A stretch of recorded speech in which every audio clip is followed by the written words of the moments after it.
Far-right Dutch politician Geert Wilders has been acquitted over charges of inciting hate and discrimination.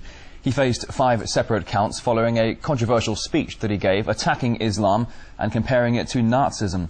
But the court ruled his comments fell within the boundaries of legitimate political debate. Let's discuss the story now. We were joined by MEP Paul Nuttall from the UK Independence Party, joining us live here on RT. Good to see you. So were you surprised by the court's decision, and do you agree with it?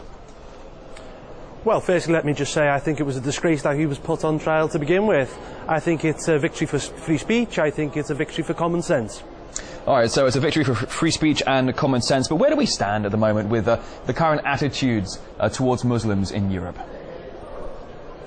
Well, I think the fact that Geert Wilders is under 24-hour almost like arrest, shall we say. He's in fear of his life. He can't go out without an armed guard. I think that says something about radical Islam across Europe, and radical Islam, which threatens people, needs to be dealt with, and needs to be dealt with forcibly. All right, well, you talk about Geert Wilders being guarded by security guards and being afraid to go out. It was just January of last year, wasn't it? The Dutch cartoonist Kurt Westergaard, he did a picture of Allah with dynamite in his turban, and as he was living in a sleepy Danish town, an axe-wielding Somali man came and attacked him, and he would have killed the man and possibly his 5-year-old daughter had they not converted the house into a safe room. I mean, does that add to the attitude towards Muslims in Europe?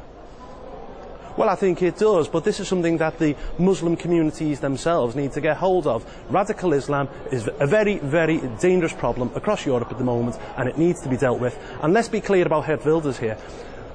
We fought 2 wars in the last century in Europe for free speech.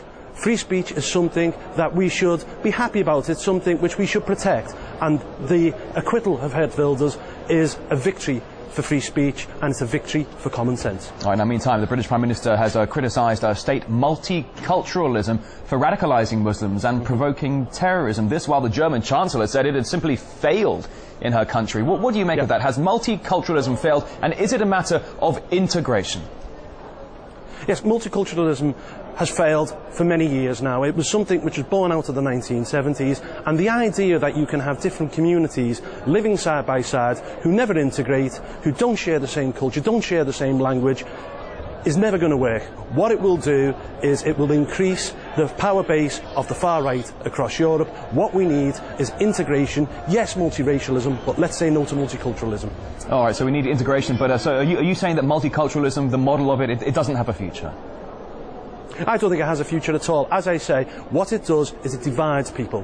What it does is it doesn't allow people to integrate. What we need are people sharing the same language, sharing the same values, getting to know each other, and unfortunately multicultural divides people. It doesn't bring people together. Now, I've been seeing stories recently. Some clothes shops in England have been covering up some of their models, the pictures of them in window shops, trying to make them be more covered with clothing, so not to offend Muslims in the neighbourhoods. What do you make of that?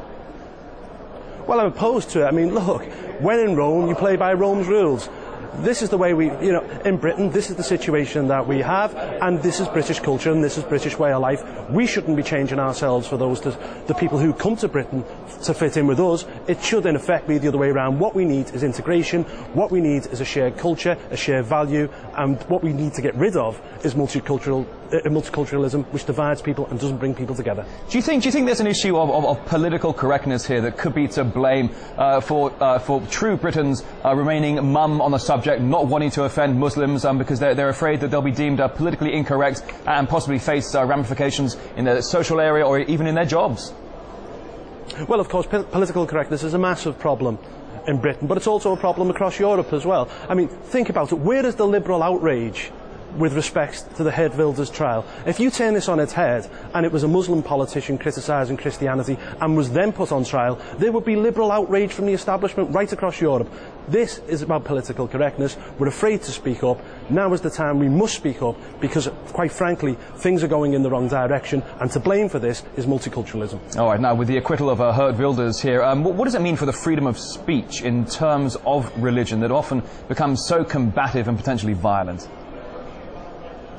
Well, look, what Geert Wilders did was criticise as such the religion. He didn't criticise Muslims as people, and I think that played a big part in his acquittal. We need to be able to speak freely. We need to be able to criticise other religions, because very often progress is made through free speech. So I think it's a great day for free speech. I think it's a great day for common sense right across Europe. We as UKIP have backed Geert Wilders from the start. Indeed, my former party leader, Lord Pearson, invited Geert Wilders over to the House of Lords just last year to show his film Fitna, because we believe in free speech. All right, Paul Nuttall, MEP and a member of the UK Independence Party. Many thanks indeed.